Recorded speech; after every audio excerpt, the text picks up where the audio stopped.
One. Welcome back to Hoops HD, everybody. It is Monday, June 23rd, which means that we have entered that no man lands of sports for sports fans as all professional sports other than Major League Baseball are over. All college sports are over as of yesterday's LSU baseball championship. And we got about 2 months of nothing, so we figured we'd give you some Hoops HD. How's that? Yeah. Did you, I was thrown out of the game yesterday. The umpire called me at home and threw me out during the Well, LSU Coastal Carolina game. It was crazy. congrats. Yeah. I'm your host, Chad Sherwood. Let me get everybody back on the screen here. We got John Teitel next to me over here. David Griggs, you've heard him rambling on about God knows what. And Rocco Miller from Bracketeer.org. We're here to talk a little college basketball because that's what you should be talking to at the end of June, at least in my opinion. And our topic for tonight was going to be some of the rule changes that we're going to be seeing coming up next season. Uh, and or maybe even beyond next season. But Griggs, I think we'll start with next season rule changes first before we get to the topic you really want to Yeah, discuss. there's one for after next season that we'll definitely get to, especially with Rocco here, the flat 32, but we'll hold off on that one. Uh, the probably the two biggest ones. Let me start with this. Maybe the smaller of the two biggest ones is that the college basketball next year is adopting what's kind of like the NBA version of the continuous motion rule for fouls. It's the you always hear announcers during games saying, "Well, that would have been an and one in the NBA, but in college it's two free throws. The shot doesn't count." And Tytel, let me start with you. The idea here, I believe, is kind of almost mimic the NBA rule now, where as long as you're in somewhere along in the motion, you get fouled, and that basket ends up going in, you get those 2 points, and you get the and one basically. Correct. I like this rule. Basically, we've heard of the continuation in the NBA. So in college, they focus on continuous motion, which is basically if I end my dribble while I'm going to the basket and I get contacted by the defender, I can still pivot or complete the step I'm on and finish my field goal attempt. It's not like as soon as he touches me, the play's over. I can continue my motion. So I think it's a good rule. It's very similar to the NBA. And I think that it's going to be good because people can actually like keep moving to the basket and make a play. Rocco, your As thought? Oh, sorry. Go ahead, Griggs. You first. Oh, well, go to Rocco first. All right. Yeah. Rocco, your thought of that is that a good idea to kind of try to make this game more match up with the NBA style, NBA rules? I mean, I don't have a huge issue with it. I think it definitely favors like everything else in college basketball, the power teams with the better athletes in most cases. But again, like that's just how almost everything is in the sport. But at the same time, I think it's better. It's a better product for the fans as well. You want to keep the game flow moving. You want to also like make the fouls mean a little bit more, right? Like guys are gonna have to foul guys harder to kind of prevent that basket or that shot attempt from going up. So they'll have to, kind of change their behavior perhaps slightly. And so yeah, it adds a little bit of a wrinkle. And I think in most other levels of basketball, we will have next week in Switzerland, very exciting tournament with FIBA U19, a lot of big time college basketball prospects in that event. You'll see the games called the same way there. So I just think, with a lot of these stars that come through college hoops, they start playing in FIBA as early as U15 and up. So yeah, I think it makes sense. All right. Griggs, you had a thought too? Yeah, well, to build on what Rocco had said, my first question was, as someone that doesn't watch a lot of the NBA, and when I mean I don't watch a lot of the NBA, I had to look in about 10 minutes before we recorded to even see who won Game 7 last night. I didn't know. I wouldn't this, yeah, but wouldn't this Oklahoma City, rule, by the way. yeah, Anyone else like it was Griggs? Oklahoma City. Good run by the Pacers, at least I think. But anyway, wouldn't this rule result in harder fouls to prevent, as Rocco said, like from the continuation from being completed into the basket, and that is kind of a concern of mine. They'd always talked about how the college game was way too physical, trying to clean it up.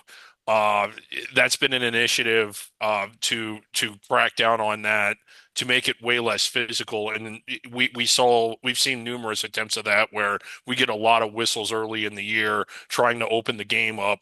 It seems to me that this would take a game that's been criticized for being too physical and making it even more physical. Is that right or not to suspect that? Like, does this rule work in the NBA? Is it a good rule, I guess?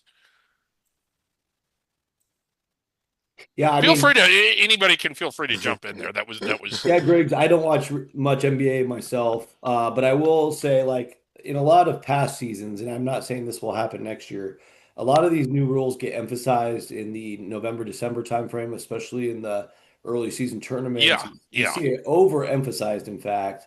But then when we get down to February, March, you kind of see things kind of slip away, and it might not even be that big of a deal in the games that really uh, come down to the end of this, down to the wire at the end of the season. So I think the jury remains out on how big of a deal this will be. I think it'll be a big deal early, and then we'll have to see. Yeah. I think that's the important thing is let's see how it actually plays out. I agree with that completely. Probably the other big rule though, and really, oh, other than us here at Hoops HD who love sitting watching officials watch TV Oh during my God. games, most people out there believe that the end of the college basketball game has become almost unwatchable because of the number of reviews and replays and again and again and again and again, especially on ticky-tack timing and out of bounds plays and the like. Well, here's how the rule is going to work now. We are going to a sort of to a coach's challenge type of system, which I know the NBA uses as well. Uh, on out of bounds, goaltending, or restricted arc plays, those are the three plays that coaches can challenge on. A coach has to have a timeout to challenge. You get one per game unless you're successful. If you're successful, you'll get a second one. You'll still have to have a timeout, and that includes through overtime. There's no extra challenge for overtime or anything like that. Uh, the officials can still do the replays on their own. It's limited to the last 2 minutes of play and overtime, and it's limited to goaltending, restricted arc plays, uh, and also certain timing errors and scoring errors and the like. Also, 2 point versus 3 point. Those areas are limited to the officials only. But the big thing here, I think, is the out of bounds plays. That is one of the most painful replays to watch because it's always such. I think it's such a close call so many times there, and they're sitting there watching for an hour and a half for each one. Yeah. Well, the officials can no longer call those. A coach can ask for one per game, maybe two per game on those total. Uh, well, Greg, you jumped in already. Your thoughts on Well, this at least step towards making things maybe a little more sane at the end of the games? yeah, well, I guess I'm a huge proponent of this rule. I don't think it went far enough to give them the leeway to do it in the last 2 minutes of the game does not necessarily speed up the last 2 minutes of the game. Well, There were, they're still not letting the officials review out of bounds plays at any point in time. oh, at That's any point, restrict. okay. I It's only the goaltending and the restricted arc plays that are open to officials' reviews, even if the coach okay. doesn't challenge. I can get on board with that. This is a major, major step in the right direction. I don't remember if you follow Hoops HD, you may remember this, but there was a 1 week period where we counted the number of games that took more than 30 minutes to play the last 2 minutes of the game. And it was more, I mean, and this was just the games we watched. Now, granted, we watch a lot of games, but it was more than 10. And that is preposterous to take 30 minutes to play the last 120 seconds of a game. It isn't palatable. It isn't watchable. People end up changing the station, and it's maddening to just have this review that goes on and on and on. And then when you think they're done, they pull in the third official and ask him what he thinks. And when there is a review, this is the one step further that I would have that I would have taken was the NFL is my understanding, it has to be indisputable video evidence. Well, my opinion is that if it takes more than 60 seconds, there must be some sort of dispute. So by definition, after 60 seconds, the original call stands. When it's taking 5 minutes to review something, there's a dispute. So why didn't they just throw in the indisputable video evidence element to go with it to move it along even more? All right. Well, Tytel, your thoughts on this, especially the idea now that while we may still have these lengthy timing reviews, at least we're not going to have these lengthy out of bounds reviews, except for a couple times a game on a coach's challenge. Sure. I'm all for getting the call right. I don't want it to take 30 minutes, obviously, but like if we can get it right, as the puppet said, in 60 seconds seems reasonable. I'm all for that. Secondly, for those of you who haven't been watching the NBA playoffs, get used to players doing this because this is the now universal signal for the players signaling the coach and the staff, begging them to ask for a replay. And thirdly, I don't know if we know or if anybody knows, but like in the NBA, I think they have like the referees like off site in like Secaucus, New Jersey at the replay review center checking it out. So like, are we going to see like Carl Hess and Ted Valentine in like the ref bunker or something like making all these calls? I think that's the good idea. That may actually help really speed this up here because we could have one person in some centralized location. Major League Baseball has a headquarters where they're watching every single game and they go there for all the replays. We're not going to see that in the college game. I think we're still going to see the But I officials think stand there looking at the monitors. I gotta say, Chad, I think that could work. It would have to be not now. The NBA has what 30 teams, 20 teams, however many they have. Whereas in college, you would need to do it at the conference level. Yes. But even at low level, under the radar leagues, like those games have video streams, about 98% of them. Why not on the night you're playing, someone in the league office, a director of official, or even a referee is hired for the night and he's watching all the games and he or she is making the call. What would you think of that? It could work at the college level. It absolutely could. You could have, the OVC, the Horizon League, the ASUN. They all have league offices, and all those games are streamed. The NEC on Front Row. It could be done at the college level. I agree. I Rocco, think go ahead. Yeah, I think more realistically, and maybe that's possible. I just feel like a lot of those low major to mid major leagues wouldn't have the resources that they'd want to hire an extra person for their game days. But I do think the major networks and the major leagues of college basketball, if you will, so like with Fox having both the Big East and the Big Ten, they would maybe centralize together. And honestly, you guys watch all these games.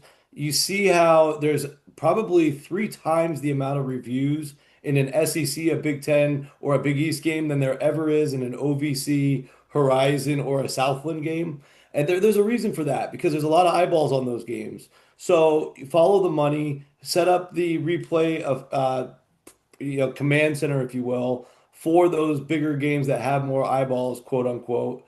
And then for the I've done so many games in person at the lower leagues that you might be lucky if you see two replay reviews in one night. I think the officials on site Yeah, you would be very lucky if you only saw two replay reviews. in those I smaller would love leagues, that. I believe Yeah. that to be true. There's a lot of games I'll get back to the hotel and I'll realize I never saw one, and then I'm watching the game, whatever's on TV, and there'll be like 11 in one game because it's the SEC. So I really do believe there's a surplus of reviews for the nationally televised games. Well, Rocco, let me ask you another question though about the changes to the rules here. The season starts, I believe, was November 3rd or November 4th this year. Number Um, third. Yeah. how long until we? How long? Maybe how long on the very first day is it going to be until we see a game where coach has already used his challenge and there's a clearly awful out of bounds call that changes the outcome of the game, but there's no review available for it, and we're going to hear people screaming that the system's still wrong Oh, because they didn't have a timeout left to make because the they didn't have a challenge. timeout left, or because they already Yeah, used their or they that could used their happen. challenge in the first half and they lost it. You know. It could happen on opening night. There's some really It good will opening night happen on matchups. opening night. Yeah, there's some good. There's There's enough 200 good and enough. something games. Yeah, there's enough good enough matchups. There should be some close finishes. You would hope. Yeah. But I don't know if yeah, it could take a week or two before there's a real controversial ending, but it also could happen the first day. Well, I guess if that happens, we start getting some big controversial endings because there's no challenges left. Could we see the rules suddenly changed again next year? I don't know. I think if it's working in the other levels, they'll probably keep it and make everybody adjust. I Well, think a lot of coaches I've talked to are actually pretty excited about it. Yeah. Titel, I think you probably watch more NBA than the rest of us do. Is there any mechanism on an out of bounds call other than a coach's challenge in the NBA? Like in the last 2 minutes, last minute? Kind of like I know in the NFL, in the last minute, the officials can institute any replay. In Major League Baseball, the ninth inning or extra innings, the umpires can initiate any replay for anything. It doesn't have to come from a coach's challenge. We have this out of bounds call that has to come from a coach's challenge, or it's not going to be allowed now. Sure, I don't have the NBA rules memorized. I do watch a lot of it, and I've definitely seen them like go to the monitor. Um, there's certainly a challenge system, and if you lose enough, then you're out of them. There's also just overruling, like if I'm positioned on the baseline and I don't see something, and Rocco's on the sideline and had a great view, and I make the wrong call, he can come over and say, "Hold on, John, like I had a great view. Are you 100% sure?" I'll say no. He'll say, "Well, you got it wrong," and I'll reverse the call.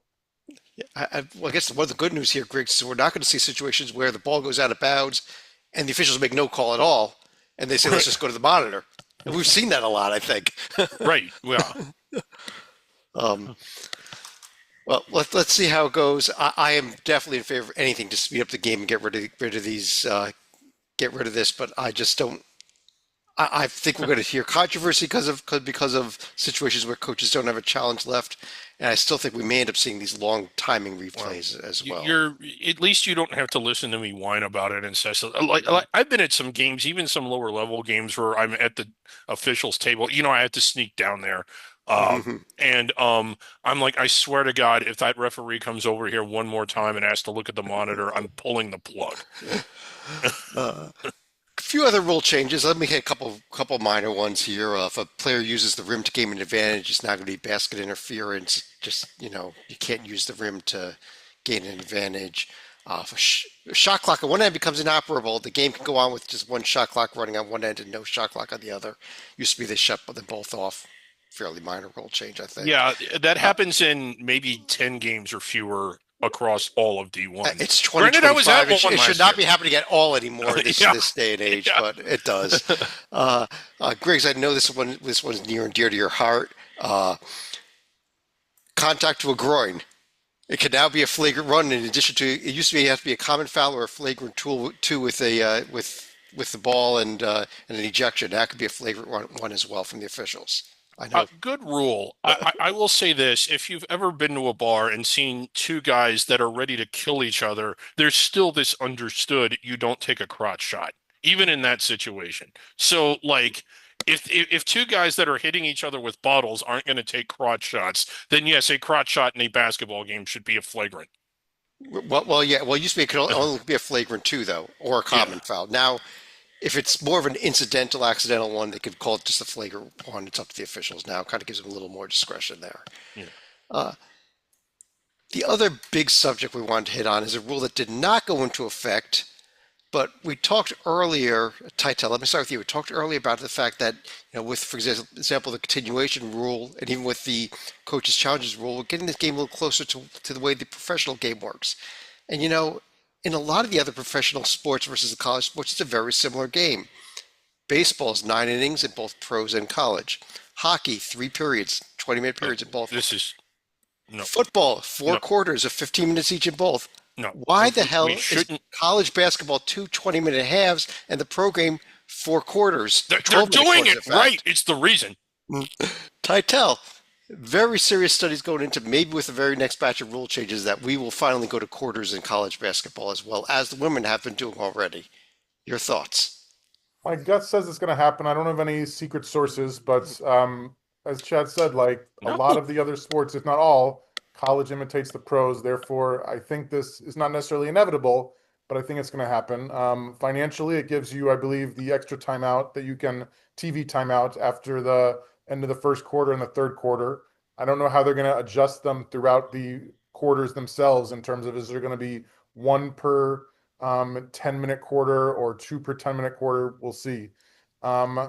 And also, like another NBA thing is that they place a lot of emphasis on the end of quarters, like giving it to your best guy either to like run down the court and go one-on-one or to shoot the 50-footer and hope it goes in. So we'll have more opportunities for buzzer beaters, literally twice as many opportunities, in fact.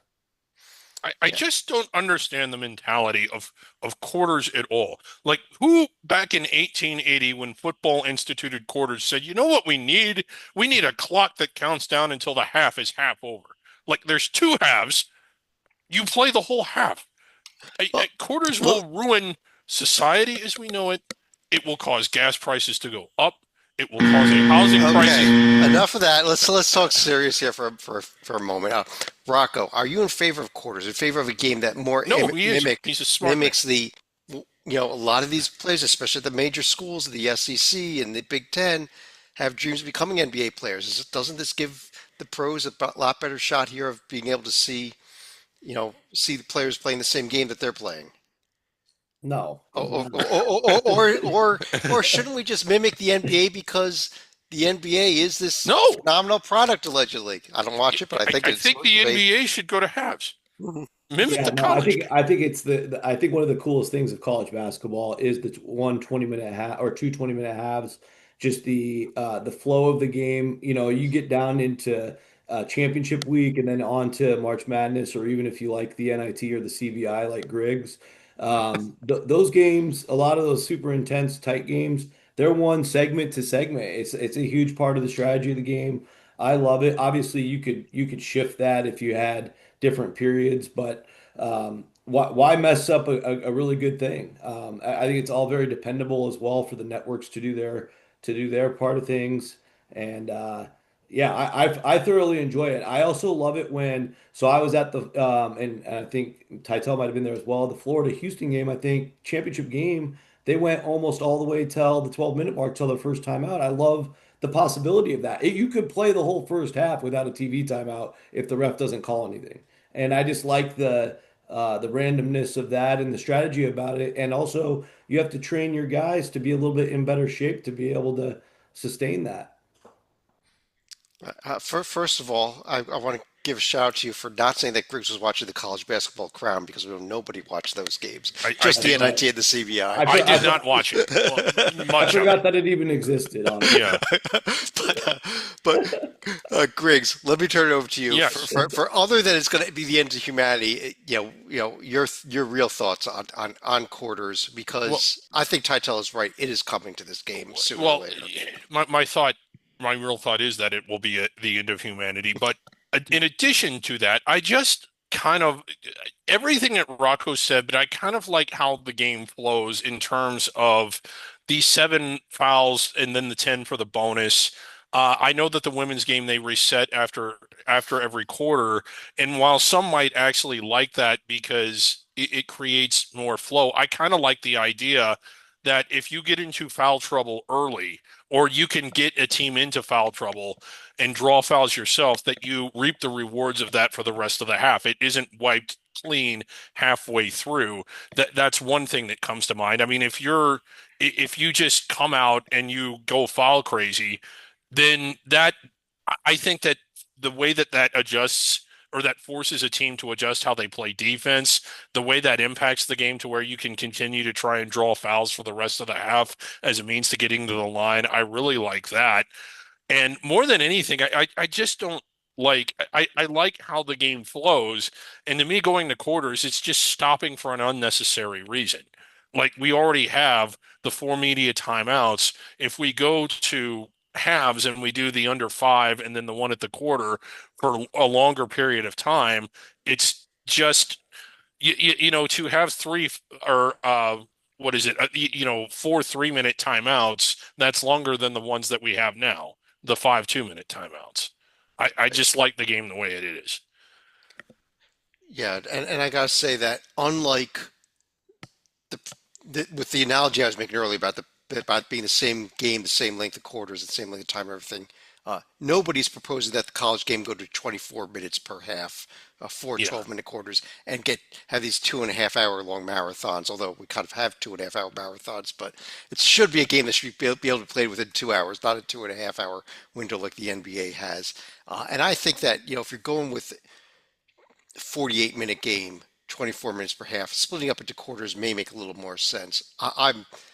In all honesty, I'm agree with you completely. I think that there's no need to split 20 minutes into two 10-minute halves. I think it's just it's something kind of pointless, almost in my opinion here. And the only reason to do it is because hey, we want to mimic the NBA. But as Rocco said, there's no real. You're not doing anything better for the players or better for the game by doing that. You're just changing the length of the timeouts, like you said, Griggs. Yeah. Um, I'll throw one other out there. There wasn't any discussion of this with the current rules changes that just came out and the proposal that with the next rule change year, which I believe is 2 years from now, that they are going to do a serious study in quarters. But the women's game did a couple of years ago go to the system where if you call a timeout in the last minute of the game, you get to warp the ball up to half court somehow magically. Oh, It's this magic power that timeouts have to allow you to go from a situation where you've got half a second left and really no shot other than a miracle three-quarter court prayer to half a second left and maybe get a good shot off and tie or win the game. Uh, Rocco, you're shaking your head already. Yeah. Let me go to you. well, And it has me wondering, this rule, I would not be surprised if this discussion comes up again, especially with women doing the role. yeah, I see it come up on social media often as well on certain end of game situations. I had no idea the women had approved that, so that's news to me, and it makes me wonder I when thought they are had Griggs, hadn't they? Yeah, that's been Yeah, the rule. Like really during any timeout, it's a warp ball. yeah. amazing. Yeah. Yeah, so it makes me wonder when they're going to approve the Elam ending at this point because, and I get it, like, the women's have done a tremendous job for probably more reasons like, Caitlin Clark and the incredible surge of players and the entertainment value that they brought. That's the primary reason, but I think they did some other things to make the game more entertaining and probably were more willing to take some chances. The men's product's been extremely well established, and it's such a cult following. Like, look at guys like us. There's us times thousands and maybe tens of thousands of fans that watch it every single day, and we like kind of the way it is. I think you would never have a Tyus Edney coast to coast play in the mid '90s to beat Missouri in the second round with that rule. There's the Bryce Drew play would never have happened against Valparaiso. That's on Christian like Leitner, don't that's forget on the that. freaking commercial while you're still watching the tournament today. And so to me, it's something I used to kind of laugh about. Now I'm getting a little concerned that there's a possibility of that changing. It's never made any sense to me. And Chad, I Yeah. thought you said it beautifully when you said there's this magic power, but there's really no other Yeah. reason to do it. Well, let's test the premise of this. Like with other sports, let's say in football, you could call timeout and then get the ball on the 35-yard line, on the other team's 35 Yeah. yard line and just warp it to that point. One of the people that defend this rule in the women's game, and I understand that reasonable people can disagree, and if you disagree with me on this, you're wrong. But what reasonable people have say, well, it teaches you have to manage your timeouts so you have them at the end. Each team gets an equal number of warps, and it makes the game more exciting. Well, just the fact that it might make the game more exciting isn't a reason to do it. Warping the football to the 35-yard line would also make the game more exciting, potentially for the team that's behind.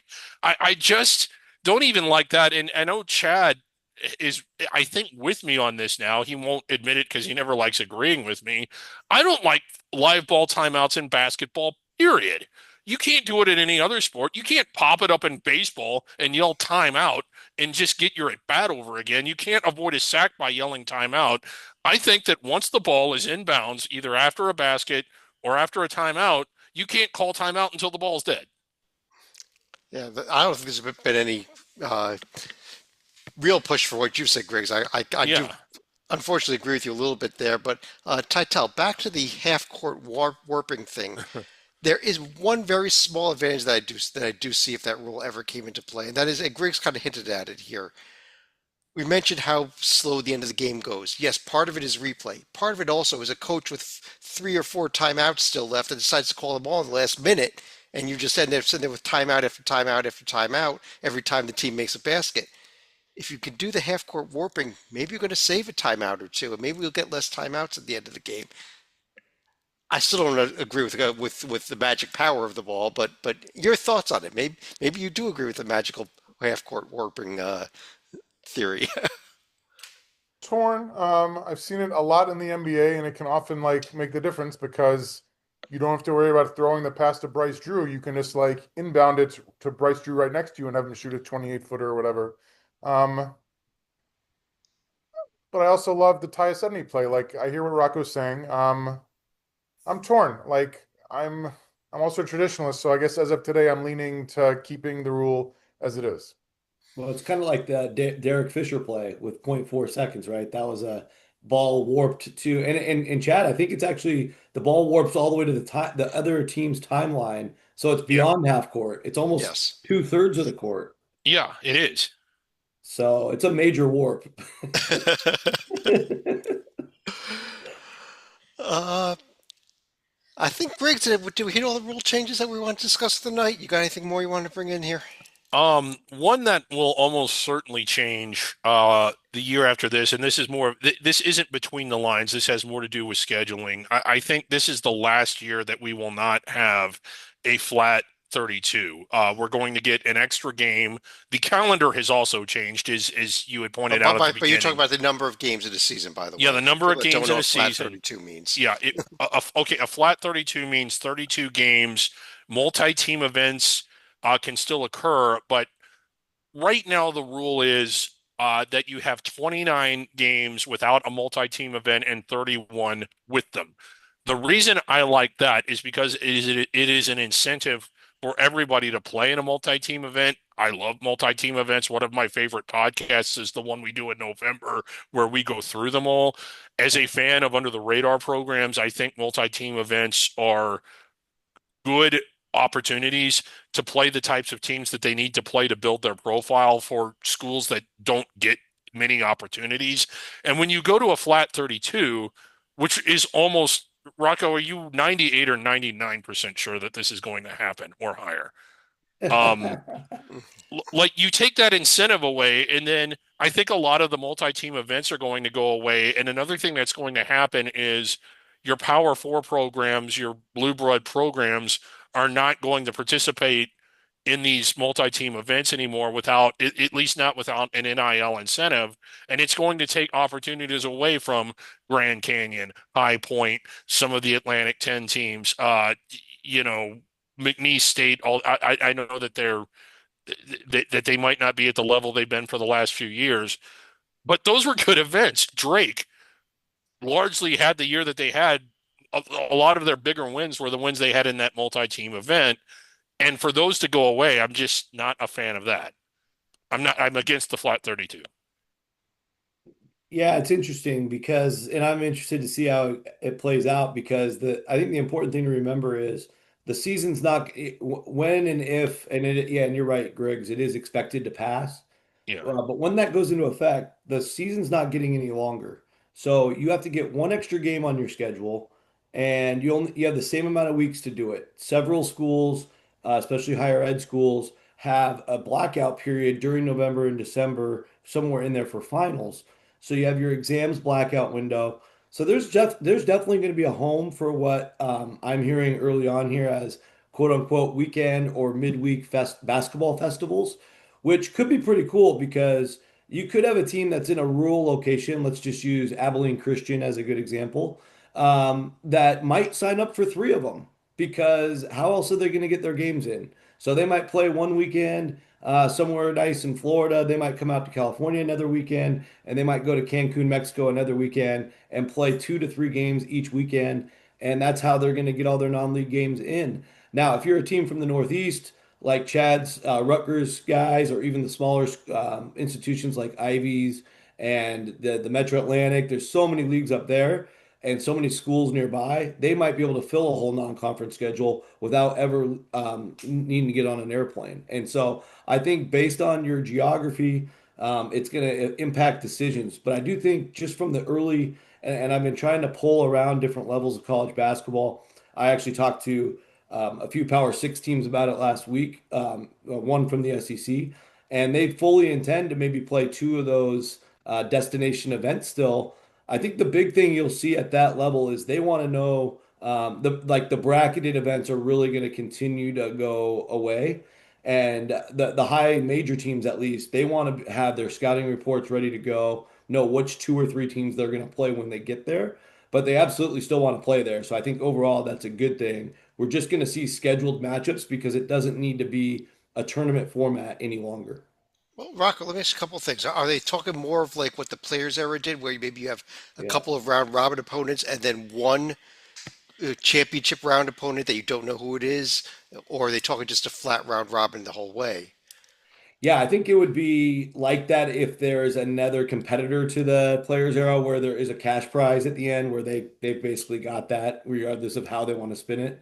But if there's never a competitor to that event and everybody else still wants to get NIL money to go play in the Caribbean or go play in Palm Springs has a bunch of teams this year, like places like that, they're going to still have an NIL tie-in to enter. But that's where I feel like you're going to see set matchups ahead of time. You're going to know exactly who Rutgers is playing if they're not in Vegas. I, So that's what I see. But they could do that for two straight weekends. They could do that one in November, one in December. So you'll see more of a instead of it all being packed into a feast week, which I still think will be the heavy week. You might see a lot of these spread throughout those 8 weeks between opening night and the holiday season. Let me ask one other question, Rocco. Right now, the rules provide that you're only supposed to have one team per conference in the MTE events that exist right now, especially these bracket events. That changed this year, actually. Did that change? I was going to say because with the size of these power conferences, Yeah, I'm they sure made that an the NCT doesn't exemption. want to be limited to one team in the Players Era type event and the like. Yeah, the NCAA on the same website you sent us the link earlier today. There was an announcement in January. So Yeah. there's an exemption for this year where not only can you play in the same event as somebody in your conference, but you can also play in there's been a long-standing rule you can't play in the same event twice in 4 years. You have to wait 4 years to go back to it. That got exempt as well. So if you saw somebody down in Cancun last year, you might see them again this year. But the reality is, coaches are all finaglers. They don't want to play teams in their same league, so they're all doing their best to avoid that. Tytel, any thoughts on this whole scheduling thing, or any questions for Rocco? I mean, I'll do whatever I can to get Penn to the Caribbean, first of all. I Yes. certainly like the idea of giving us, I mean, somebody who likes to watch the sport, I'm all for watching more of the sport, especially if they're good games a la Players Era. If Penn's going to the Caribbean to play like Marist, I can't say I'm going to like renew my Flow Sports subscription just to watch it, but like if we can get a game at the Palestra against a Drexel type team because we can't fit Drexel into our non-con schedule because we got to play St. Joe's and Villanova and Temple and everybody, like that'd be of interest, I think. Absolutely. All right. Yep. I guess on that note, that pretty much covers all the stuff we had discussed for tonight. We will be back sometime in July, but first, let me run each of you for their final thoughts on the evening. And Tytel, let me start with you. So it is kind of a dead period, but we do have the NBA draft coming up on Wednesday and Thursday because God forbid we make 60 picks in one night. Um, as you might expect, we're going to see a lot of Duke guys taken in the lottery. We're going to see a lot of international players, especially France. I think France is going to have multiple first round picks, maybe four or so. And for the first time in recorded history in the lottery, at the top of the lottery, we're going to see multiple players from a little school I like to call Rutgers. Congratulations, Chad, on the biggest draft night ever. Bam!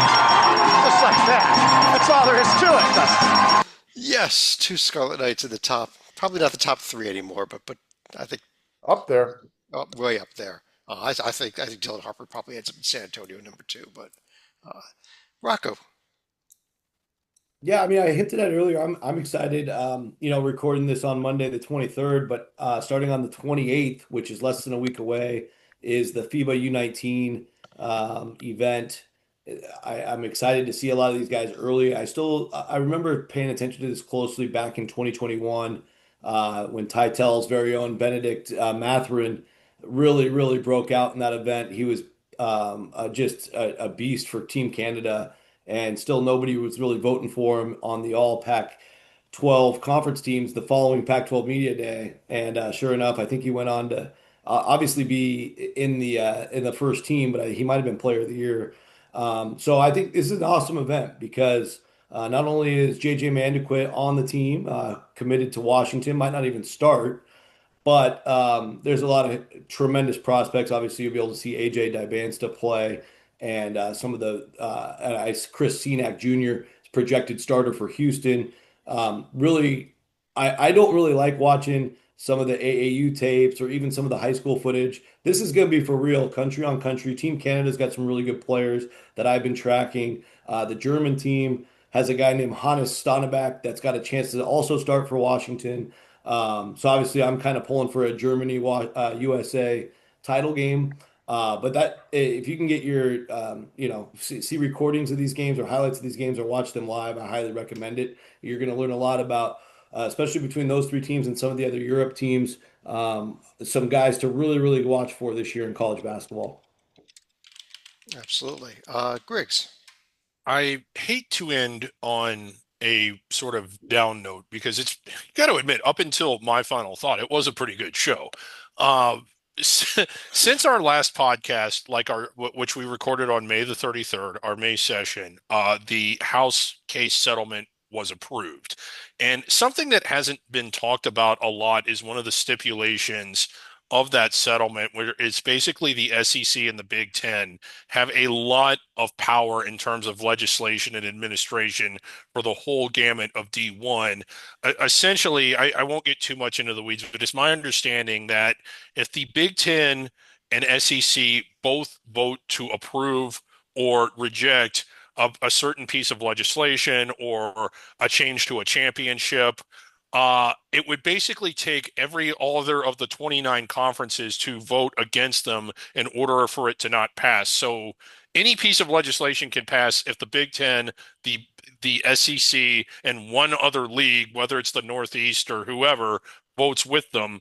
And that is a lot of power for just two conferences to have. And that is a small representation, as you know, of the whole gamut of D1. And you start to wonder what's going to happen to the under the radar schools it just seems like everything that changes, whether it's NIL, the transfer portal, and now the legislation, it just seems like their ability to compete is getting further and further and further away. The gap is getting larger and larger and larger. And I just fear for the future of college basketball because, as I think it was Rocco and Titel both said at some point during the show, I like it the way that it was. You know, um, we can like however much we like it the way it was. I think we've all kind of realized that that's not coming back. But on that note, real Yeah. quick, first of all, those FIBA games Rocco was mentioning, looks like they are available on the FIBA.basketball website. So there should be streaming of those for everyone looking for some basketball this coming weekend. But on behalf of John Titel, Rocco Miller from Bracketeer.org, David Griggs, I'm Chad Sherwood. Thanks for joining us. We'll be back sometime in July with another podcast. Till then, enjoy can't say enjoy the basketball games, but enjoy the FIBA games, enjoy some Major League Baseball, and enjoy the summer, everybody. Talk to you again real soon.